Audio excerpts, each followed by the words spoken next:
जय माता दी। नमस्कार साथियों, स्वागत है आपका ट्रू मोटिवेशनल वर्ल्ड चैनल पर। आज हम सुनेंगे धनतेरस की पावन कथा, जो दीपावली पर्व का प्रथम दिन है। यह दिन धन, आरोग्य और दीर्घायु का प्रतीक माना जाता है।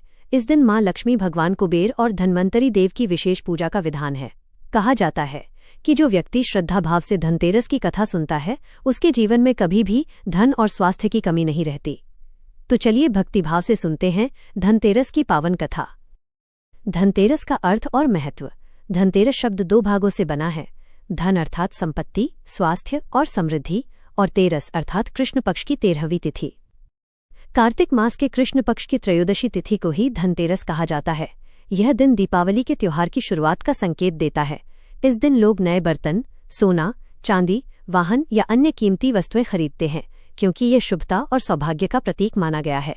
धार्मिक मान्यता है कि धनतेरस के दिन ही समुद्र मंथन से धन्वंतरी देव प्रकट हुए थे, जो भगवान विष्णु के अवतार और आयुर्वेद के देवता माने जाते हैं।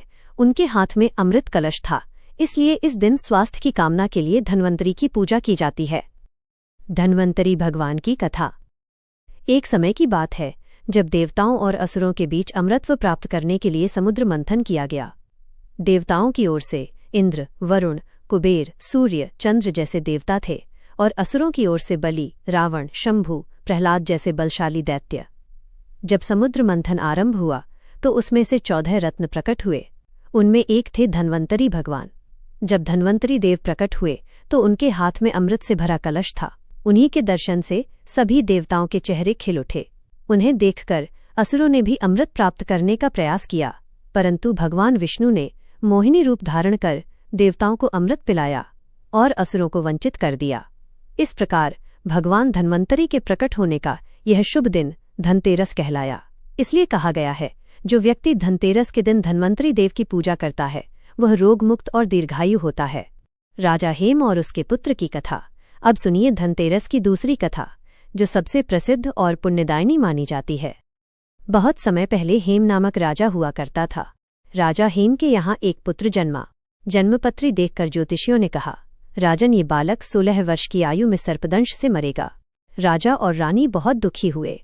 उन्होंने अपने पुत्र को किसी भी दुख से बचाने के लिए हर उपाय किया, लेकिन भाग्य को कौन टाल सकता है। समय बीतता गया और जब वो बालक 16 वर्ष का हुआ, राजा ने उसका विवाह एक बुद्धिमान कन्या से कर दिया। विवाह के चौथे दिन ही जब बालक और उसकी पत्नी रात्रि में बैठे थे, तब यमराज के दूत उस युवक की आत्मा लेने आए। लेकिन तभी उस कन्या ने सोने चांदी के दीपक जलाए, बहुत से आभूषण और सोने के सिक्के इकट्ठे कर दिए और अपने पति के पास बैठकर कथा और भजन गाने लगी। दीपों की रोशनी और धन की चमक से यमराज के दूत की आंखें चकाचौंध हो गईं। वे अंधेरे में कुछ देख नहीं पाए और खाली हाथ लौट गए। जब यमराज ने पूछा, तुम आत्मा लेकर क्यों नहीं आए, तो उन्होंने कहा, हे प्रभु, वहां इतनी ज्योति थी कि हम पास नहीं जा सके। तब यमराज ने कहा, आज से जो व्यक्ति इस दिन दीप जलाकर धन और दीपदान करेगा, उसके घर से अकाल मृत्यु दूर रहेगी। इसी कारण इस दिन दीप जलाने और धन खरीदने की परंपरा आरंभ हुई और ये तिथि धनतेरस कहलाने लगी। पूजन विधि। धनतेरस के दिन पूजा का विशेष विधान बताया गया है। संध्या के समय घर के द्वार पर 13 दीपक जलाए जाते हैं, जिसे यमदीप दान कहा जाता है।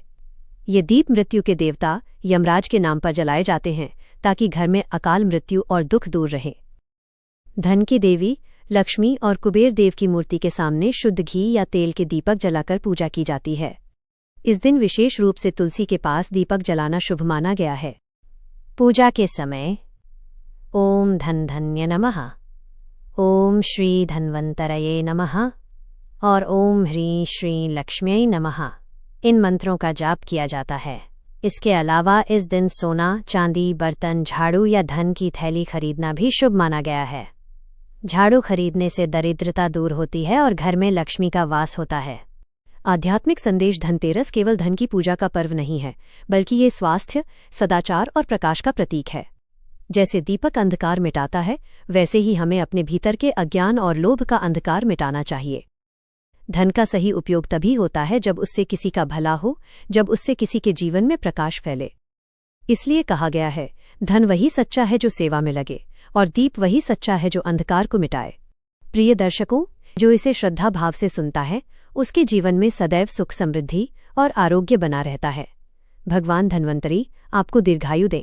माँ लक्ष्मी आपके घर में असीम धन और सौभाग्य बरसाएं और कुबेर देव सदैव आपकी तिजोरी को पूर्ण रखें।